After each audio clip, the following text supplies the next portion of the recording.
सकारात्मक सोच को आओ सारे भारत में फैलाए, सकारात्मक ऊर्जा का आओ सब में संचार कराएं। ऐसा ना हो कि हम अपनी जिम्मेदारी भूल न जाएं, क्यों इंतजार करें हम किसी का, आओ एक मशाल जलाए। जय हिंद। राम जानकी संस्थान पॉजिटिव ब्रॉडकास्टिंग हाउस इस वक्त जो है डॉक्टर सुनीता कटारिया जी, जो कि GNCC Gurgaon naturopathy cure centre जो ग्वाल पहाड़ी गुड़गांव में है, फरीदाबाद में, और नेचुरोपैथी को बढ़ावा देने के लिए डॉक्टर सुनीता कटारिया जी ने 10 साल से भी ज़्यादा का समय दिया है अपना, और यहाँ पर पॉजिटिव मीडिया कर्मियों का दल जो है वो पहुँचा हुआ है स्वागत करने के लिए। सुनीता कटारिया जी, आपका बहुत बहुत स्वागत है।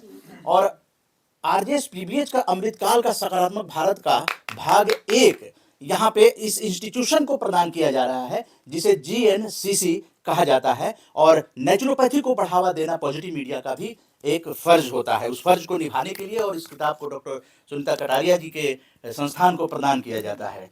मुकेश भोगल जी समाचार निर्देश के संपादक, और शिव कुमार यादव जी जो नजफगढ़ मेट्रो के संपादक हैं, और कॉरेस्पॉन्डेंट भी मानसी जी हैं, और तमाम लोग यहाँ पर हैं।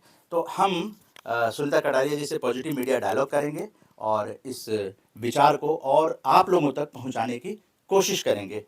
डॉक्टर सुनीता कटारिया जी, जो प्राकृतिक चिकित्सा को लेकर अपना बहुमूल्य समय लगभग 1 दशक तक इन्होंने गुड़गांव नेचुरोपैथी क्योर सेंटर की स्थापना की। आप संस्थापक हैं, एमडी हैं, और ग्वाल पहाड़ी जो फरीदाबाद के पास में है, वहाँ पर किस तरह से एक महिला कर्मी को इस तरह की लोगों के स्वास्थ्य की चिंता जब होती है, और किस तरह से उन्होंने ये शुरू किया कहानी प्राकृतिक चिकित्सा की, वहाँ से शुरू करते हैं। जी डॉक्टर सुनीता कटारिया जी, कैसे ये शुरू हुआ? सबसे पहले तो मैं आपका और मुकेश भोगल जी का और पूरी टीम का हार्दिक स्वागत करती हूँ कि आप लोग आज हमारे पास आए।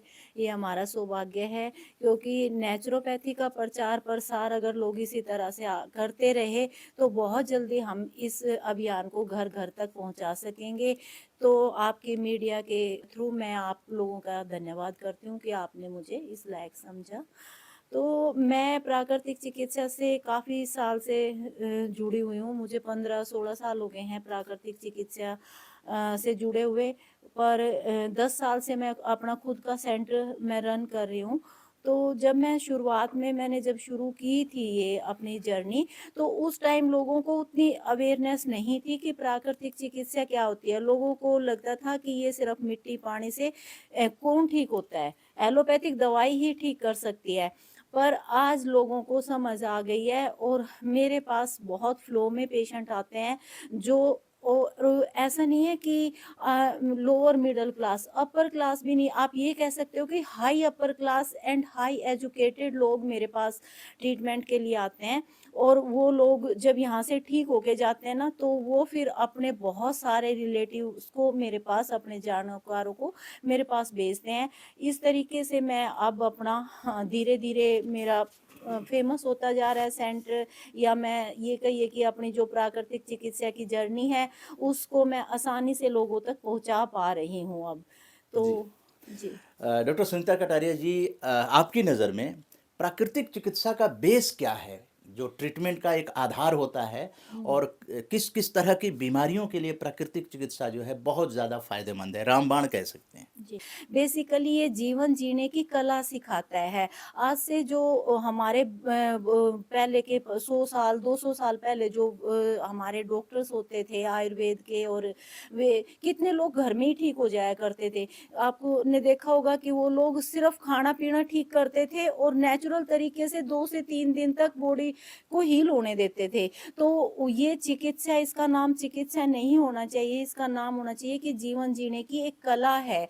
प्राकृतिक चिकित्सा जीवन जीने की कला सिखाती है और इसमें लोग इतनी आसानी से ठीक हो जाते हैं कि हम बता नहीं सकते। मैं खुद ये बोलती हूँ कि मैं तो कुछ कर ही नहीं रही हूँ। सिर्फ ये प्राकृतिक 5 एलिमेंट्स इसका बेस होता है। 5 जो शरीर जिन 5 तत्वों से बना है, उन्हीं 5 तत्वों को हम बॉडी पे अप्लाई करते हैं और उन्हीं तत्वों से मिट्टी, पानी, धूप, हवा सब रोगों की एक दवा। ये हम लोगों को सिखाते हैं कि बहुत ही मतलब आप ईज़ी तरीके से ठीक हो जाओगे। परमात्मा ने आपका शरीर दवाइयों के लिए नहीं बनाया है।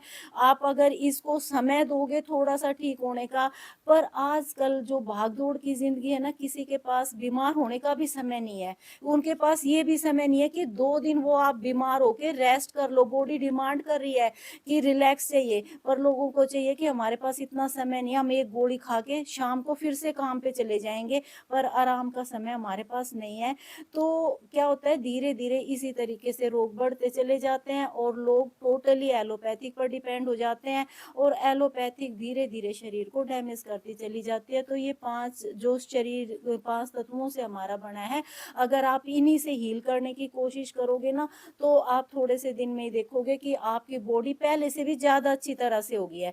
एक और बात मैं आपको बताना चाहूँगी कि प्राकृतिक चिकित्सा बुखार, जुकाम, दस्त और उल्टी इनको रोग नहीं मानती या दुश्मन नहीं मानती, इनको बोलते हैं ये हमारे दोस्त हैं। जब हमारे शरीर में टॉक्सिन्स बढ़ जाते हैं तो प्रकृति स्वयं उनको बाहर निकालती है, पर हम लोग इतने अज्ञानी हो चुके हैं कि हम उसको उसी टाइम गोली लेते हैं और उन रोगों को दबा देते हैं कि और सोचते हैं ओ मुझे तो इतनी प्रॉब्लम हो गई, आज मुझे लूज मोशन हो गए।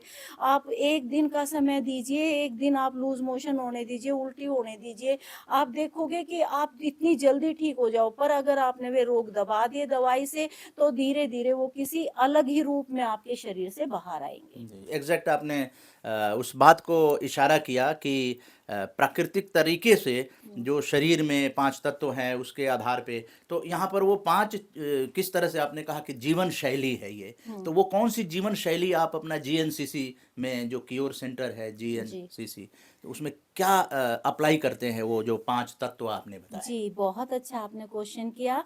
ये एक्चुअल में हमारा जो मेडिकल स्टोर है ना, वो हमारे किचन है। हमारा रसोई घर से बड़ा मेडिकल स्टोर इस संसार में कहीं भी नहीं है। हम सबसे पहले तो खाने पे फ़ोकस करते हैं कि आपको अपनी डाइट बिल्कुल ठीक करनी पड़ेगी। आपको किसी दवाई की ज़रूरत नहीं है, अगर आपका आहार ठीक है तो। फिर सेकंडली आते हैं हम विहार पे। आज लोग देखिए किस किस समय सोते हैं और किस समय उठते हैं। कोई टाइम नहीं है लोगों का सोने का और उठने का।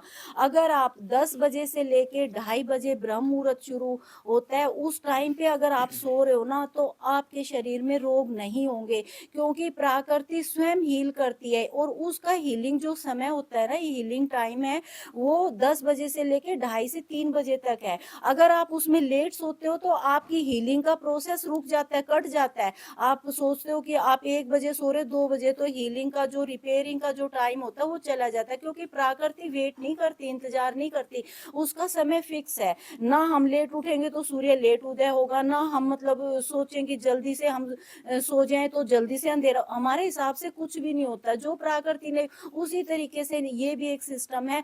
तो हमारा जो विहार है ना, जो हमारा समय लाइफ़स्टाइल वो बिल्कुल खराब हो चुका है, ना कोई उठने का टाइम है, ना कोई सोने का टाइम है।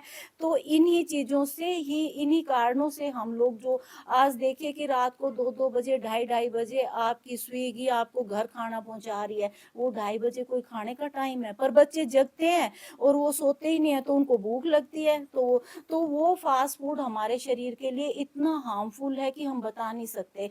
एक जगह आप मैदा चिपकाइए, एक जगह आप आटा चिपकाइए, आटा 2 दिन में अपने आप गिर जाता है, चिपक जाता है, दीवार पे ट्राई करके देखें, और मैदा आपके पेट को भी उखाड़ लेगी, इतना स्टिकली चिपकती है। तो वो क्या होता है कि आंतें तो उतनी सॉफ्ट है, उस पे आप जंक फूड खाते जा रहे हो, तो वो आपकी आंतों में पड़ा हुआ रहेगा, सड़ता रहेगा, तो डेफ़िनेटली आप तो लोग आपने बीमार सुनीता होंगे। जी जीवन शैली के बारे में कि ये जीवन शैली जो है वो बदलना चाहिए, वो प्राकृतिक तरीके से जो है हम स्वस्थ हो सकते हैं। जी। लेकिन आपके जीएनसीसी में जब बीमार हो जाते हैं लोग, हुँ, आते हैं, तो जी। वो कौन-सा आप तरीका पंचकर्म हुआ या और भी जो हीट के द्वारा जो इलाज वगैरह करते हैं वो सर सब क्या हमारा है? रूटीन ऐसा होता है, हम सुबह ना शुद्धि क्रियाएं कराते हैं। सबसे पहले इंटरनल क्लीनेस प्रोसेस होता है हमारा, क्योंकि जब तक आप अंदर से क्लीन हो नहीं होगे ना, आप ठीक नहीं हो सकते। तो उसमें हम कुंजल नेति कराते हैं, पहले नेति कराते हैं जो पूरा ईएनटी क्लियर करती है, जो एक लोटा पानी का होता है उससे पूरा ईएनटी हमारा क्लियर होता है। फिर हम कुंजल क्रिया कराते हैं जो पूरी चेस्ट क्लियर करती है। उसके बाद हम एनिमा देते हैं जो हमारा इंटेस्टाइन क्लियर करती है। तो ये इंटरनल क्लीनेस प्रोसेस है जो सबसे पहले हम सुबह फॉलो कराते हैं। फिर उसके बाद हम लोगों को 1.5 घंटा योग प्राणायाम और मेडिटेशन कराते हैं। फिर उसके बाद 20 मिनट सन बाथ देते हैं। फिर हमारा बिल्कुल सात्विक आहार होता है, बहुत सिंपल और लिमिटेड क्वांटिटी में हम खाना देते हैं, क्योंकि हम बहुत ज़्यादा आहार की शरीर को ज़रूरत ही नहीं होती। मतलब हम सिर्फ ऐसा है कि एक हिस्सा ही खाना देते हैं, और बाकी क्योंकि हमें वहाँ पे अपनी बॉडी को डिटॉक्स करना है, तो इसलिए हम अपनी जीवनी जो शक्ति हमारी उसको खाना पचाने का कार्य नहीं देते, टॉक्सिन्स निकालने का कार्य देते हैं। जब उसको आराम होगा तभी वो एक्स्ट्रा काम करेगी, हमारी जो इंटरनल जो शक्ति है वो, तो वो हमारी बॉडी को क्लीन करती है। तो उससे इस तरीके से हम लोग फिर मसाज देते हैं, भाप के द्वारा हम स्टीम दे के बॉडी में से सारे टॉक्सिन्स निकालते हैं। हिप बाथ है हमारा, मड बाथ है। मड बाथ इतना पावरफुल है, फुल बॉडी हम मड अप्लाई करते हैं जो सारे टॉक्सिन्स को सक करती है।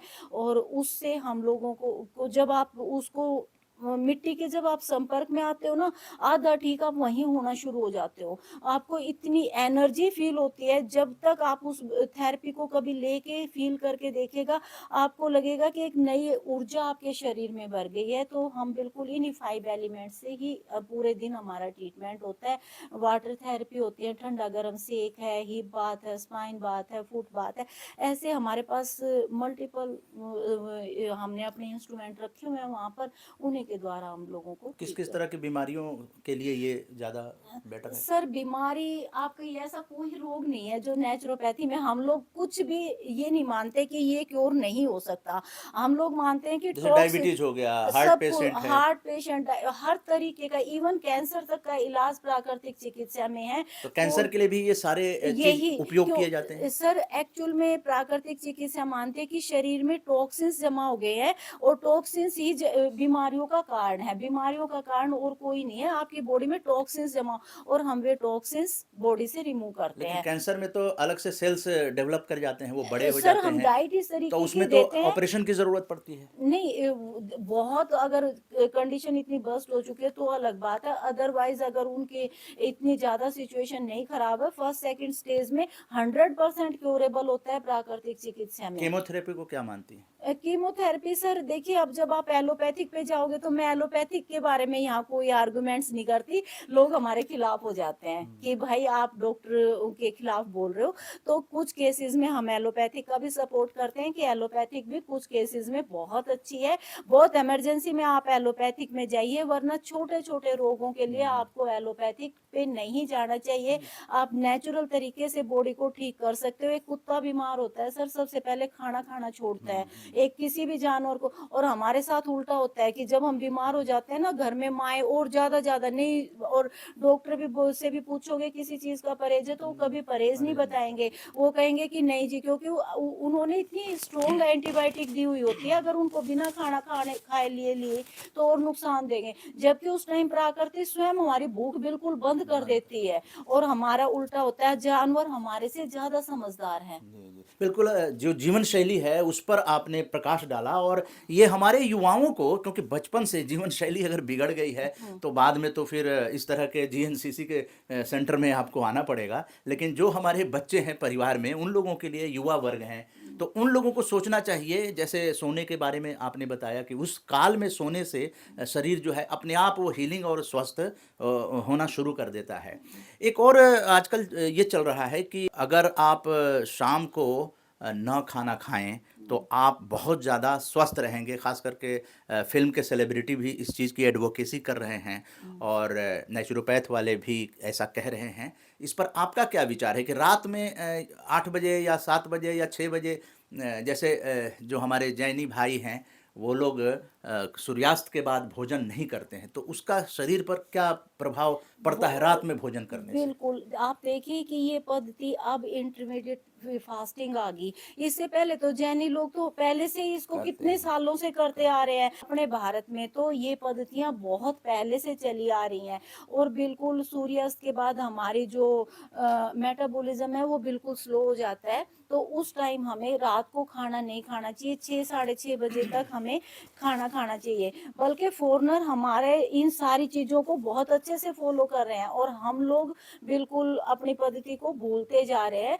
तो रात को हमारा मेटाबॉलिज्म बिल्कुल स्लो होता है। जितना आप रात को कम खाना खाओगे, अगले दिन सुबह आप उतनी ही ज़्यादा एनर्जी को फ़ील कुछ ऐसी करोगे। चीज़ टिप्स देंगे, क्योंकि बिना खाए रहा नहीं जाएगा, शुरुआत कैसे करें? रात में खाना नहीं खाएँगे, नींद नहीं आएगी।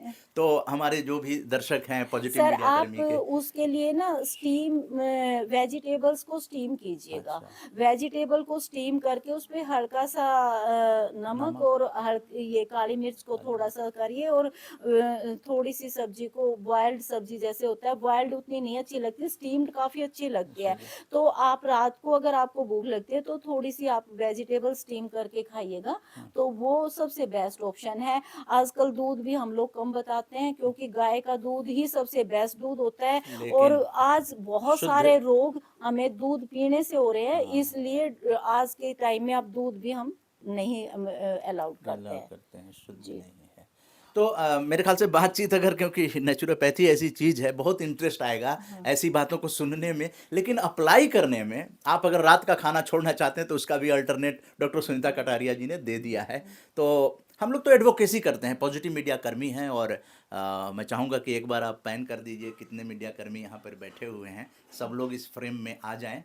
और तो सुनीता कटारिया जी से जो बातचीत हुई है, वो केवल एक बातचीत ना रहे, बल्कि हम अपने जीवन में उसको अप्लाई करें। और मुझे लगता है कि सुनीता कटारिया जी ये भी न केवल मैदा, बल्कि वो कहेंगे कि सफ़ेद नमक की जगह जो है सेंधा नमक, वो बिल्कुल। भी मैं एक बार फिर लौटूंगा। और ये भी जानना चाहूँगा थोड़े छोटे से टिप्स, कि हम लोग रसोई में, आपने कहा कि वो खुद ही हमारा वो मेडिकल स्टोर मेडिकल है। स्टोर है, तो हमें पता नहीं होता है।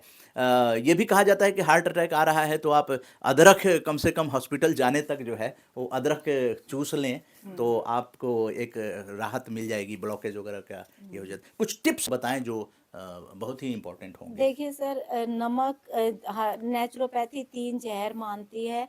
एक तो नमक, एक मैदा और एक अपना जो चावल सफ़ेद होते हैं, ये 3 ज़हर का काम करते हैं। चीनी भी प्लस व्हाइट चीज़ों को वो अवॉइड बताते हैं कि ये व्हाइट चीज़ जितनी भी हम अवॉइड कर सकते हैं। उनके ऑल्टरनेटिव पे आप गुड़ पे जा सकते हो, शक्कर पे जा सकते हो, सेंधा नमक उसके उसमें ले सकते हो। फिर आजकल ब्राउन राइस है और सबसे अच्छे तो आपके जितने मिलेट्स हैं, मिलेट्स को डिफरेंट डिफरेंट टाइप में आप लीजिएगा। मिलेट्स ही हमारे लिए सबसे बेस्ट वो है, क्योंकि ये ग्लूटन गेहूं है जो ये भी बहुत सारे रोग पैदा करता है। इस शुगर पेशेंट को तो स्पेशली ये बिल्कुल नहीं लेना चाहिए। बाकी हार्ट पेशेंट के लिए हम ये कहते हैं कि आप अलसी को भून के जरूर रखिएगा, अलसी रोज अपने आहार में लिए।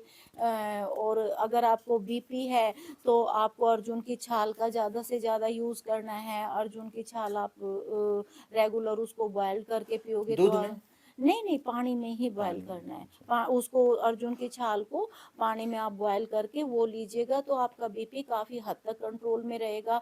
बाकी अपनी लाइफस्टाइल को आप जब सुधार लेते हो, टाइम से उठते हो, टाइम से सोते हो, थोड़ा अपने लिए समय निकालते हो, सैर करते हो, शुगर बीपी तो अगर आप रेगुलर सैर भी करते हो तो भी आपका कंट्रोल रहता है। हम्म। बाकी यही चीजें आप अपनी मतलब थोड़ा आहार ठीक कीजिएगा। आहार ठीक करते ही आप लोग काफी हद तक ठीक हो जाओगे। शुगर वे के बहुत ज्यादा पेशेंट हैं, जी सर। तो आपके यहाँ उनके लिए कुछ है इस तरह का कि वो ठीक हो सके? सर आप मैं तो शुगर पेशेंट को सिर्फ एक डाइट से ही ठीक कर देती हूँ। थेरेपी का नंबर तो बाद में आता है। जी।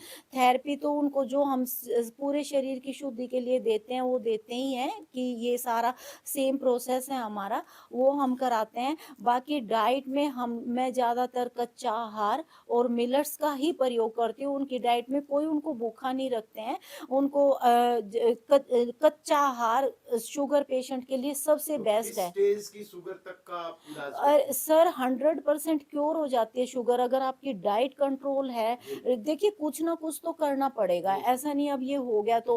पर आप दवाइयों से बच रहे हो, आप धीरे-धीरे वे दवाइयाँ आपके शरीर को डैमेज कर रही हैं, उन दवाइयों से आपकी किडनी फेलियर हो रही है, हार्ट पे प्रेशर आ रहा है, तो वो सारी चीज़ें आपको कभी भी नहीं होंगी अगर आप डाइट में रॉ फूड शुगर पेशेंट के लिए सबसे बेस्ट है। हम सुबह उनको अंकुरित आहार देते हैं, दोपहर में फ्रूट देते हैं, फिर हम शाम को भी उनको जो हल्की सी सब्जियों को ऐसे स्टीम किया और सब्जियां देते हैं। और अगर उनको रोटी देनी होती है तो मिलट्स की ही रोटी देते हैं। और मेरे पास ऐसे पेशेंट आते हैं, ऐसा नहीं है कि उनकी शुगर आज स्टार्ट हुई और वो नेचुरोपैथी में आ गए, वे उस स्टेज पे नेचुरोपैथी में आते हैं जब वो इंसुलिन पे आ जाते हैं। जी, तो इंसुलिन पे आने के बाद भी 3 दिन में हर प्राकृतिक चिकित्सा में इंसुलिन बंद हो जाता है, सिर्फ 3 दिन चाहिए होते हैं। चाहे वो कितनी भी डोज़ तीनों टाइम भी ले रहा होता है, तो भी 3 दिन में वो टैबलेट पे आ जाता है। और वो 10 से 15 दिन अगर प्राकृतिक चिकित्सा में चिकित्सा कराता है, तो उसकी टैबलेट बंद हो जाती है। उसके बाद उसको उस तरीके की डाइट फ़ॉलो करनी पड़ती है, क्योंकि और सैर हम उनको बताते हैं कि आप सैर कीजिए। थोड़ा-सा खाने-पीने पे अगर आप कंट्रोल करोगे, तो फिर आपको दवाइयों की ज़रूरत नहीं तो पड़ेगी। डॉक्टर सुनीता कटारिया जी, जो आपने बताया कि फ्रूट वगैरह ये सब खाने से ठीक हो जाता है, तो अंत में जो युवा वर्ग हैं खास करके कि उन्हीं की जीवन जो शुरुआत होती है उन लोगों की, हुँ, और आजकल युवा वर्गों को देश का भविष्य है और जी, विकसित भारत का जो भारत सरकार का सपना है, जी। तो उस पर क्या कहना चाहेंगे युवा वर्ग को, क्योंकि वो बाहर भी रहते हैं, हॉस्टल में रहते हैं, तो कैसे अपनी सेहत का, क्योंकि आप बाहर हैं, घर में हैं तब तो आप कहेंगे कि भाई हम ये खाएंगे वो खाएंगे, हुँ, लेकिन हॉस्टल में चूंकि हॉस्टल का मेस का खाना होगा, तो हुँ। फिर भी कैसे स्वस्थ रह सकते हैं, कुछ उनके लिए? सर यही फॉलो करना पड़ेगा उनको कि सोना और उठने का टाइम और खाने का समय निश्चित कर लें। और मैदा और जंक फूड जितना भी ये प्रोसेस फूड होता है इसको अवॉइड करें। नेचुरल जो फूड होगा, जो आप फ्रूट पे जा सकते हो, सब्जियों को खा सकते हो, तो जितनी नेचुरल चीज़ों को आप करोगे बाहर, अगर घर से बाहर हो, तो आपको ज़्यादातर अपनी डाइट को रॉ पे ही करना है। जितना आप बस ये ध्यान रखना है कि प्रोसेस फूड कम से कम लिया जाए। नेचुरल आप हर चीज़ नेचुरल आपके लिए फ़ायदा ही करेगी, नेचुरल चीज़ों पे ही रहा जाए। तो यही मैं कहूँगी, बाकी अपनी लाइफ़स्टाइल जी, ठीक करें। मेरे ख्याल और से सभी पॉजिटिव मीडिया कर्मी इन इन बातों को राजी हो गए होंगे, और दर्शक भी इस बात को सुनकर फॉलो करने की, एक्चुअली क्या है ना, किसी भी चीज़ को आत्मसात करना बहुत ज़रूरी है, केवल सुनना और उसको भूल जाने से कोई फ़ायदा नहीं होता है। तो जो डॉक्टर सुनीता कटारिया जी ने टिप्स दिए हैं उसको ध्यान रखिएगा। बाहर भी रहते हैं, कई बार बाहर नौकरी करने वालों को भी जाना पड़ता है, तो जो खाना है स्पाइसी फूड वगैरह हैं तो थोड़ा सा कम करके बॉयल्ड और उसके बाद यूज़ करें। तो आज राम जानकी संस्थान पॉजिटिव ब्रॉडकास्टिंग हाउस की जो पुस्तक है, यही प्रमोट करती है जी, प्राकृतिक चिकित्सा, आयुष के जितने भी विभाग हैं, सिद्धा है, यूनानी है, होम्योपैथ है, उन सब चीज़ों को लेकर ट्रेड फेयर में भी हम लोगों ने जो वॉलंटरी सपोर्ट किया था, तो वहाँ जाकर आयुष मंत्रालय के सारे स्टॉल को कवर किया था, और जी, उस स्टॉल के लोग भी आरजेएस फैमिली से जुड़े हैं। इस पुस्तक में जो अमृतकाल का सकारात्मक भारत है, जी, इसमें भी ट्रेड फेयर के बारे में हम लोग देते हैं, और ये positive media dialogue RJS PBH का हुआ है। लगातार हम लोग इस चीज़ को प्रमोट करना चाहते हैं कि मीडिया ही री इन्वेंट जर्नलिज्म इन अमृतकाल, जिससे कि डॉक्टर सुनीता कटारिया जी जैसे सकारात्मक कार्य करने वाले लोगों की बातों को ज़्यादा से ज़्यादा लोगों तक पहुंचाने के क्रम में हम सभी भारत के 25 राज्यों के लोग जुड़े हुए हैं, और हम लोग उन लोगों तक इस चीज़ को प्रमोट करने का एक प्रयास कर रहे हैं। अगली पुस्तक भी आएगी तो हम लोग दोबारा विजिट करेंगे और आपको दूसरी किताब देंगे, जिसमें कि इस पॉजिटिव मीडिया डायलॉग्स के फोटोग्राफ्स जो मीडिया कर्मियों के साथ हुए हैं जी। वो भी उपलब्ध होंगे। 13 फरवरी मारवा स्टूडियो में री इन्वेंट जर्नलिज्म इन अमृतकाल पर चर्चा होगी, डॉक्यूमेंट्री फिल्म दिखाई जाएगी, और अमृतकाल का सकारात्मक भारत का वॉल्यूम 2 रिलीज किया जाएगा। उसके बाद हम लोग 10 दिनों की उस पुस्तक को लेकर गुजरात की लाइब्रेरी में प्रदान करने के लिए जा रहे हैं। गुजरात में स्टैचू ऑफ यूनिटी से यात्रा जो है, लौह पुरुष के प्रतिमा को नमन करने के बाद यह यात्रा शुरू होगी। उससे पहले 5 रोड शो किए जाएंगे। तो डॉक्टर सुनीता कटारिया जी, इस तरह आप जो काम कर रही हैं उसको कंटिन्यू कीजिए, और पॉजिटिव मीडिया कर्मी आपके साथ हैं और उसको हम लोग आगे और भी ज़्यादा बढ़ाने की कोशिश करेंगे। शिव कुमार यादव जी और मुकेश कुमार भोगल जी, ऋषिपाल चौधरी जी, मानसी जी और अनिशा जी का बहुत बहुत धन्यवाद। और डॉक्टर सुनीता कटारिया जी, आपने जो समय दिया इसके लिए आपका बहुत बहुत जय हिंद, जय भारत। सकारात्मक सोच को आओ सारे भारत में फैलाए, सकारात्मक ऊर्जा का आओ सब में संचार कराएं। ऐसा ना हो कि हम अपनी जिम्मेदारी भूल न जाएं, क्यों इंतजार करें हम किसी का, आओ एक मशाल जलाए। सकारात्मकता के उदय का चलिए हम उद्घोष कराएं। RJS जय हिंद के नारों से अपना देश जगाए, RJS वंदे मातरम से सारी सरकार जगाए।